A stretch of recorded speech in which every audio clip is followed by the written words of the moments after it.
I'll try to make this quick, but it probably won't be. I can't wait until the day when I have like enough memory on my phone or on my recording device to actually say what I'm thinking. But what I was saying last time that I didn't get to is like, do you think God's never in the middle of shit? Like in the middle of things? Well, and another thing I didn't get to last time is like God on the cross, Jesus on the cross, and that in Islam, one of the things a lot of Christians don't know, and how do I know? Because I guess I was kind of one, or I've grown up in that milieu or in that tradition, even though loosely, is that like Protestants don't feel the same way. Well, there's a couple Protestant sects that believe in the Trinity and so on, but like Protestant folk don't believe that like Christ was God, and they don't really worship Mary that much. And actually, I found that the Protestant churches as a whole are very, very, very, very disrespectful to Mary.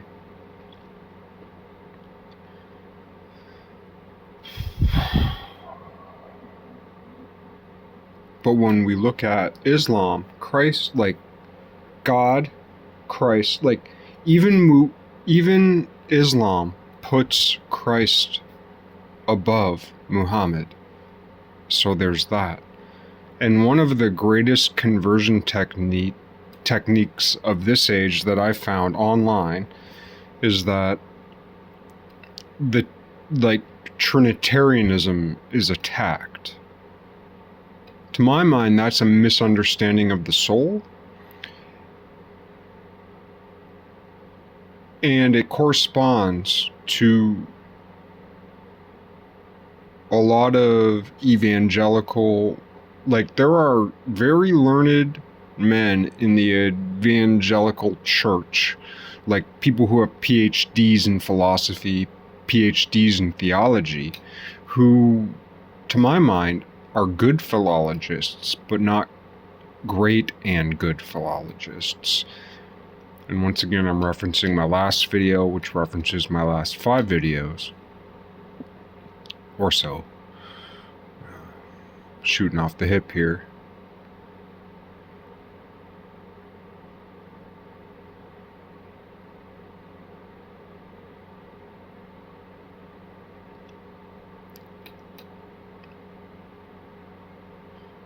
For instance, a lot of people in philosophy and in theology translate the Greek word psyche as soul. That is not correct. The psyche is not the soul.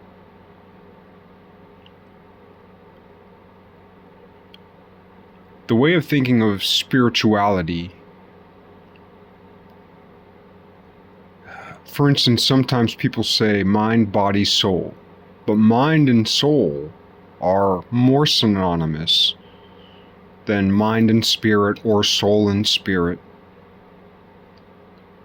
Monad does not equal psyche. Soul, mind, does not equal psyche. Let's digress to the logos. Or regress, or I don't know how to say, right? I mix up my Greek and my Latin. Lateral dress? Laterally? Grease the wheels? Logos. And I can't remember who it was who first translated the word logos to the word, but like what a miraculous teleological, one could say, invention. I think it's more accurate to say that the translation of the Greek word logos into the English words, the word, is such an inspired translation or transliteration. So beautiful. The word. The word. One word. The unspeakable word. Because it's not words, it's not a word, it's the word. And of course, the word, and it's so interesting that in English we use the word the before like almost everything. And the word word the, I love that. The word the. Like, the doesn't mean anything. The points to something. But the means God.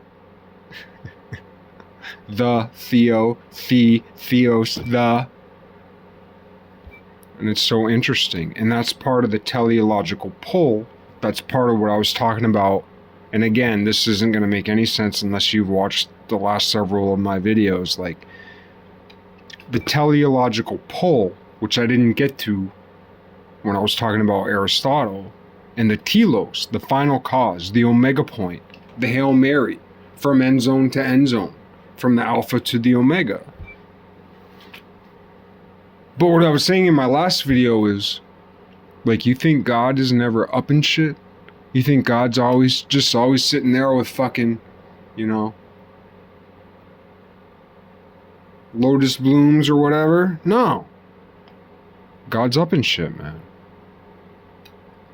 I begged for years. Well, first I begged for God to show me like power and eternity.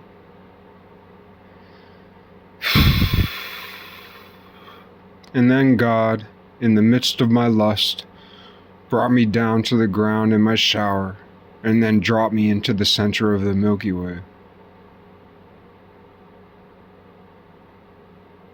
And I saw the backside of, I wouldn't say God, but I saw the backside of at the very least an archangel, and maybe God. It is not pretty. The war in the heavenly realms is not pretty. It is ugly. It's ugly as shit. The war in the heavenly realms is terrible. Now, for horrible people like me, what is our purpose in heaven? Our purpose in heaven is to protect those like the little flower. The little flower is a light burning in heaven. The little flower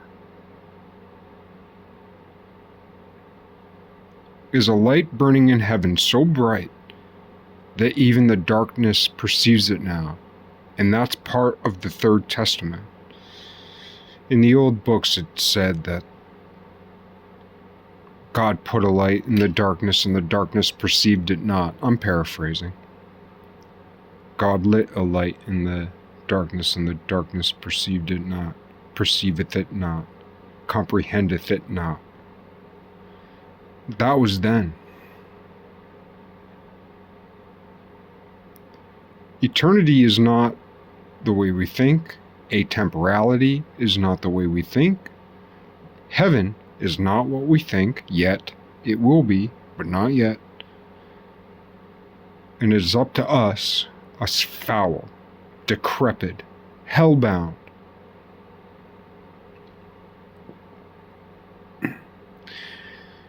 Now, it's really pretty much Russia who defeated the Germans in World War II, right? But we always call the Americans, and maybe the British, but us in America, we call the people who fought and died and fought and lived in World War II the greatest generation. But yet, more people in Russia died. The most people in Russia died, you could say. Never mind what happened after World War II when they really died. Never mind what happened in China. Just saying. Yet, without that greatest generation who stormed Normandy, we wouldn't have won.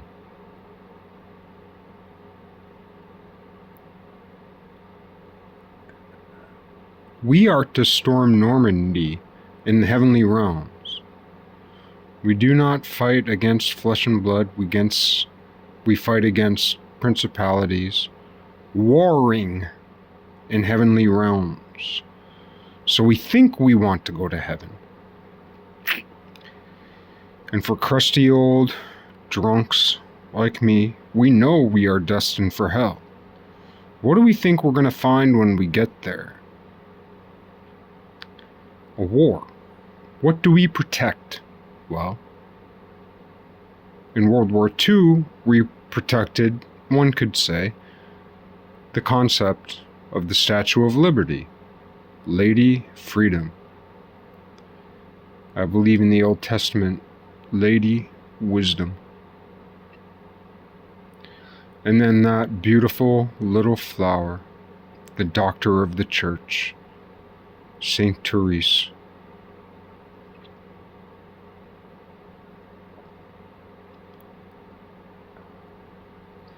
If you've ever known someone very pure and very good, that is the little flower we protect. And if you're philosophical, and if you're scholastic, and if you're academic, and if you're theological, and if you're into ritual and tradition and all that, you're fucked, just like me. And even though I haven't signed up to your club, I'm there on the outskirts. I'm watching. I respect the ritual. What's the ritual for? So that when you go, and when I go, and when we go to the spiritual realms, to the heavenly realms, we're not going to heaven. We who so want heaven, we're not going to go to heaven. The little flower goes to heaven. The doctor of the church. The doctress of the church. She goes to heaven. We go to hell. And they're in the same place. And they're warring in the heavenly realms. Hypocrite. Hypocrite.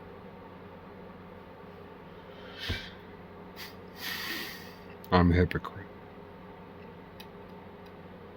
But I'm trying to make sense of it in the life I live.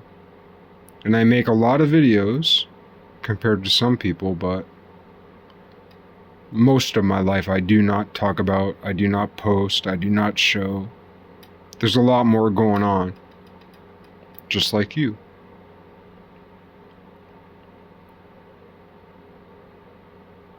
When we get there, it will not be bliss. When we get to heaven, like if God saves us, right, God's going to save us from hell, but we have to go to hell first, just like Christ.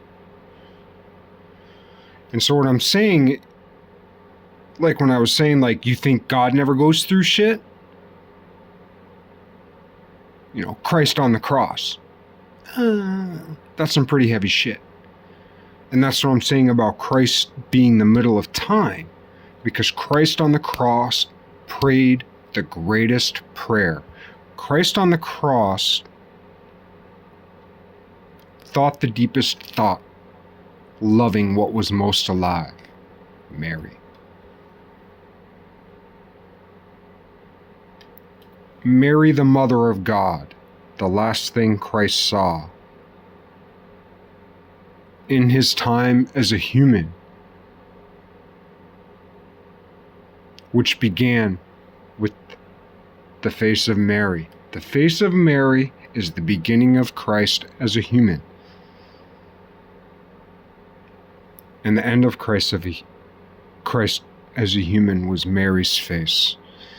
And in both, Mary was in agony. And in both, Mary was there loving him, preceding him. Mary is the bookends of Christ. Mary is the Hail Mary end zone to end zone of Christ.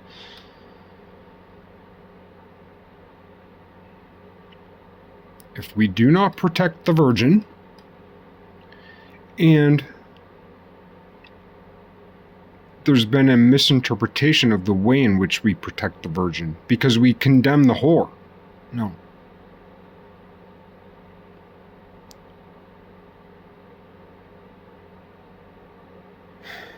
If we condemn the whore, we condemn the Virgin. We are the Virgin. Mary is in us. We are born from Mary, the mitochondrial DNA. The mitochondrial Eve is Eve. Eve is just a story. Mitochondrial Eve. One of the things that's interesting about the way that time and times, separating the water from the waters, time and times, separating the water from the waters, is that me, as a man, came from a woman and a man. Every man is the death of mitochondrial DNA.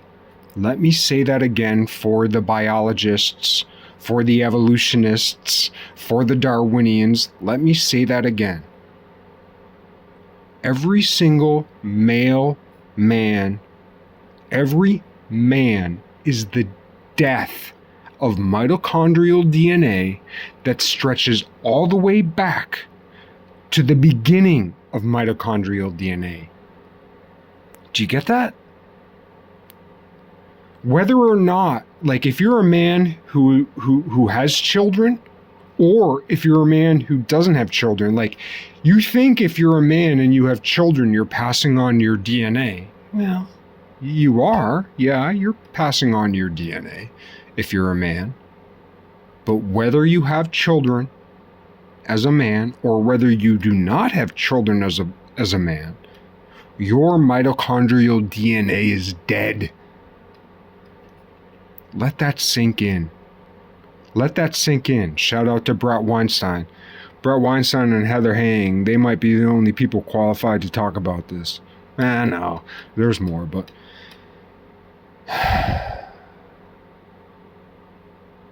If you are a living man, there's something inside of you that has been alive since sex has been alive that dies. I'll annotate it later maybe, or maybe you can just look it up. How long has mitochondrial DNA or RNA and all that shit, how long have mitochondria existed? The mitochondria that exist in me have existed since the very first mitochondria. So whether I have children or not, as a man, my mitochondria, the line is dead. It's dead!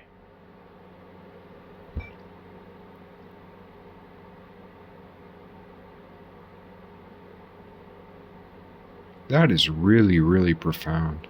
And so simple to understand. If you even know just a little bit of junior high American, like textbook shit science.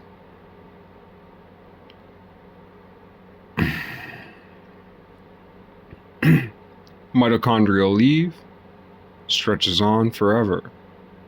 And mitochondrial Eve is perfected in Mary first, and then later in the Omega Point, which is so beautiful none of us can imagine it. When the mitochondrial threads of Mary and Eve and Hajar are intertwined. And make no mistake, Ruth will be there.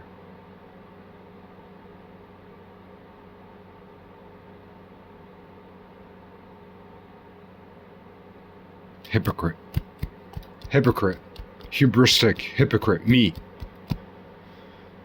I'm not qualified to talk about this. I shouldn't be talking about this.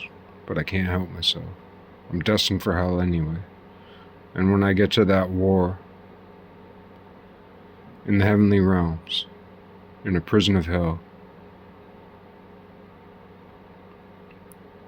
I will gather Judas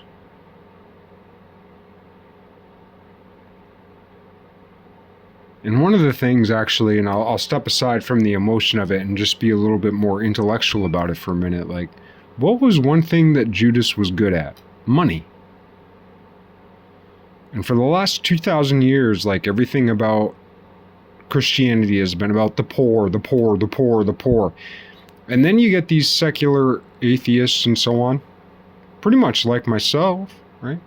Who criticize the Catholic Church like, you're just about money and the Catholic Church is so rich and the love of money is bad. Or, well, money is bad. Loving money is bad. But it's like actually loving the love of money is bad. But like you got to have money. And even Jesus had money. And then if you go into the Apocrypha, you know, like the Acts of Thomas, like Jesus sold Thomas into slavery.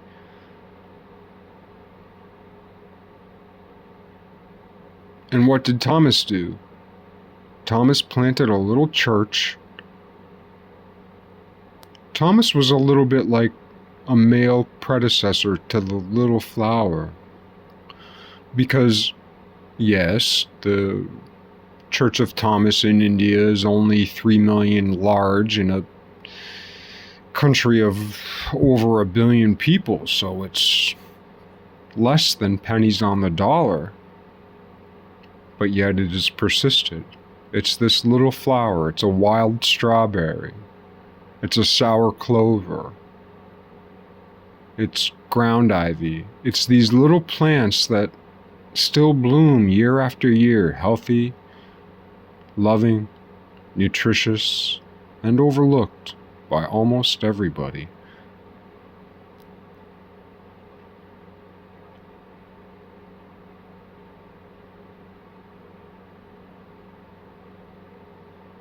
And Thomas was a doubter.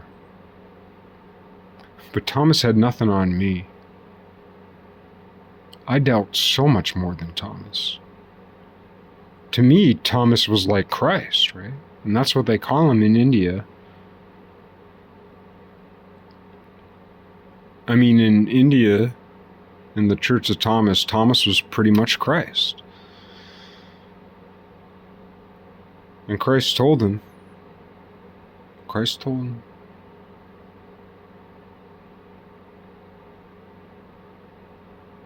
and the Magi came.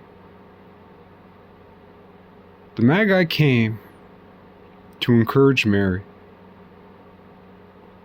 such that one day Christ could send Thomas back to India, where the Magi came from.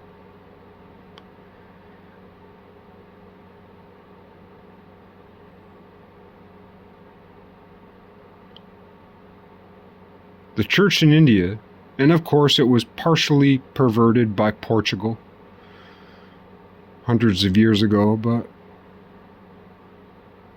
too much of Thomas remains to be perverted by Portugal. Though Portugal and Spain, they were very important. These days, mostly people hate them because they were so butcherous. But the thing is, God had to create the butcher of butchers, because the most butcherous thing this world has ever seen is the Aztecs. We hate Nazis as well we should, but let us never forget that so far as I can tell, and of course I'm a dirty, stupid hypocrite bound for hell, know nothing, dipshit, don't follow me, don't listen to me, I'm an asshole. But to my mind, from what I've seen, the most butcherous thing in the world, it wasn't the Mongols. It wasn't Genghis Khan.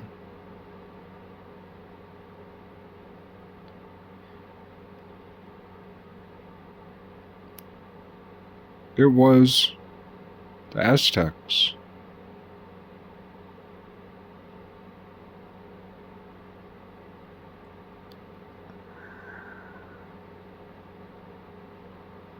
I wouldn't want to be Spanish. I wouldn't want to be Portuguese. I wouldn't want to be Mesoamerican. I wouldn't want to be Aztec or Mayan. I wouldn't want to be any of it. But I also don't want to be me. Because even though I'm not murderous the way they were, I made mistakes. And like whether you hurt one person or whether you hurt 1,000 people, what's the difference? Actually, there is kind of a difference, but to me, there's not a difference. Whether you kill people or whether you killed a Tweety bird, like I've never killed a person, but I killed a bunch of Tweety birds when I was a little kid. I can't forgive myself for that. And like, if you sleep around and you get a freckle on your schmeckle or whatever, like, you're a murderer. And if you murder yourself, you're still destined for hell. So anyway, when I get to the heavenly realms, I'll see heaven. I'll see her there, the little flower. And there will be many others I see there. There will be several. There will be 3 Teresas there. Let's say it that way. And that's poetic, but yeah. I'll stand guard at the gates of the heaven of heavenly realms.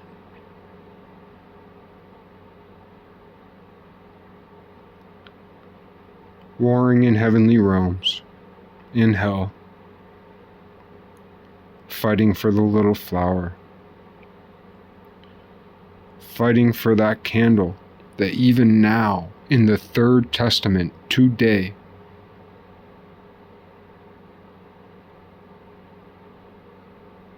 even the darkness cannot deny. God, and I'm paraphrasing, God shone a light in the darkness, and the darkness perceived it not. That was then. This is now. There's a bonfire in the darkness. And there's no part of the darkness that can ignore it.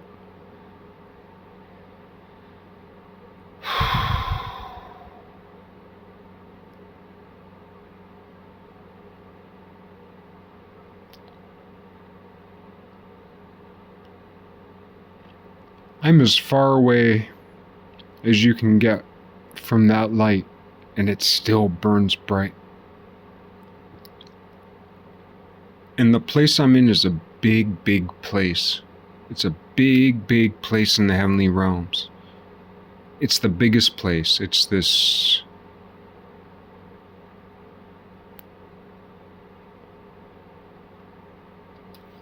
swollen appendix of the heavenly realms.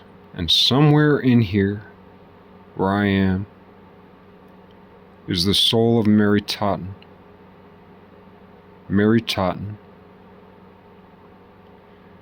And she belongs there. She belongs there with the little flower.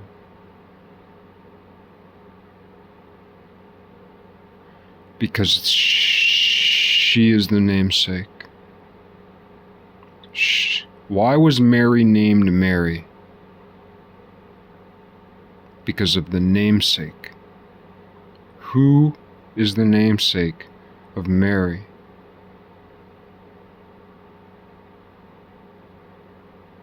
Mary Totten. And her bust lives in the Louvre.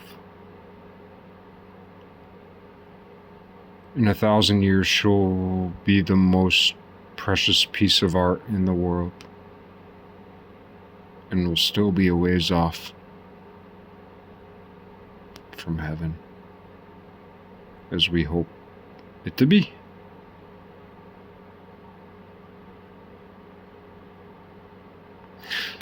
Sorry for being so whatever about it.